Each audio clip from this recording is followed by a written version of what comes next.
PM കുസുമം പദ്ധതി കർഷകർക്കൊരു വലിയ അനുഗ്രഹമാണ്.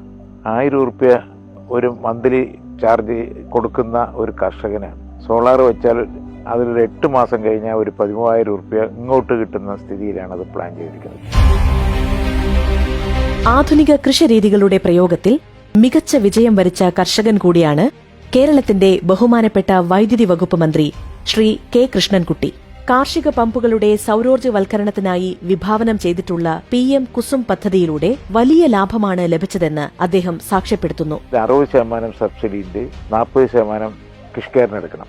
ഇപ്പോഴാണെങ്കിൽ പുതുതായ സ്കീമിൽ ആ കൃഷിക്കാരന് ബുദ്ധിമുട്ടുണ്ടെങ്കിൽ അത് കൊടുക്കേണ്ട, 40% നബാർഡിൽ നിന്ന് ലോണ് തരാനുള്ളത് അത് മെല്ലെ ഇതിന്റെ ലാഭം കിട്ടിയതിൽ അടച്ചു കൊടുത്താൽ മതി. അതിന്റെ കൂടെ തന്നെ പ്രിസിഷൻ ഫാമിംഗ് മൈക്രോ ഇറിഗേഷനും കൂടി ചെയ്താൽ അതിന്റെ ലാഭം ഇരട്ടിയായിട്ട് വരും. മൈക്രോ ഇറിഗേഷൻ പ്ലസ് സോളാറും കൂടി ചെയ്താൽ വലിയൊരു മാറ്റമാണ് കൃഷിക്കാർക്ക് അതിന്റെ ഗുണം കിട്ടുക. പുനരുപയോഗ ഊർജ്ജ സാധ്യതകളെ കാർഷിക മേഖലയുടെ പുരോഗതിക്കായി വിനിയോഗിക്കുന്നത് ഭക്ഷ്യസുരക്ഷയ്ക്കും നാടിന്റെ സമഗ്ര പുരോഗതിക്കും ഏറെ അനിവാര്യമാണ്. ജനങ്ങൾക്ക് അന്നം നൽകുന്ന കർഷകർക്ക് അവരുടെ കൃഷിയിടങ്ങളിൽ തന്നെ ഊർജ്ജം ഉത്പാദിപ്പിച്ച് ജലസേചനത്തിന് ഉപയോഗിക്കാനാകുന്ന പദ്ധതിയാണ് PM കുസും. കർഷകന് യാതൊരു മുതൽ മുടക്കുമില്ലാതെ കാർഷിക പമ്പുകളുടെ സൌരോർജ്ജവൽക്കരണം നടത്തുന്ന പദ്ധതിയാണിത്.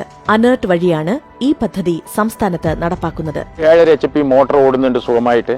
അതിനുള്ള വൈദ്യുതി ഇവിടെ തന്നെ ഉൽപ്പാദിക്കപ്പെടുന്നുണ്ട്. ഇത് കർഷകർക്ക് വളരെ ഉത്തമപരമായ ഒരു പദ്ധതിയാണ്. കർഷകർക്ക് ഈ സ്വന്തം കൃഷിയിടത്തിൽ തന്നെ അവർക്ക് ആവശ്യമായ വൈദ്യുതി ഉൽപ്പാദിപ്പിക്കുന്നത് ഒരു വളരെ അഭിമാനകരമായ ഒരു കാര്യമായിട്ടാണ് ഞങ്ങൾക്ക് കരുതാൻ സാധിക്കുന്നത്. കൃഷിഭൂമികളിൽ സൌരോർജ്ജ പാനൽ സ്ഥാപിക്കാനുള്ള ചെലവ് കേന്ദ്ര സംസ്ഥാന സർക്കാരുകൾ ചേർന്ന് 60%, ഗുണഭോക്താവ് 40% എന്ന അനുപാതത്തിലാണ് പങ്കിടുന്നത്.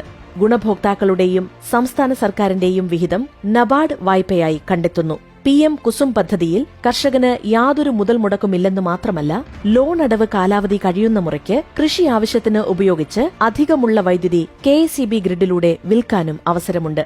ഇത്തരത്തിൽ മിച്ച വൈദ്യുതിയുടെ വില കർഷകർക്ക് നേരിട്ട് ലഭ്യമാക്കുന്ന തരത്തിലാണ് പദ്ധതി വിഭാവനം ചെയ്തിരിക്കുന്നത്. PM കുസും പദ്ധതിയുടെ ആദ്യഘട്ടം 2025 ഡിസംബറിൽ പൂർത്തിയാകും. സംസ്ഥാനത്തെ 2000-ഓളം കാർഷിക പമ്പുകൾ ഇതിനോടകം ഈ പദ്ധതിയുടെ ഭാഗമായി സൌരോർജ്ജവൽക്കരിച്ചു കഴിഞ്ഞു. ഇതുകൂടാതെ 9348 കാർഷിക പമ്പുകളിൽ സൌരോർജ്ജം ഉപയോഗിക്കാൻ കേന്ദ്രാനുമതി ലഭിച്ചിട്ടുമുണ്ട്.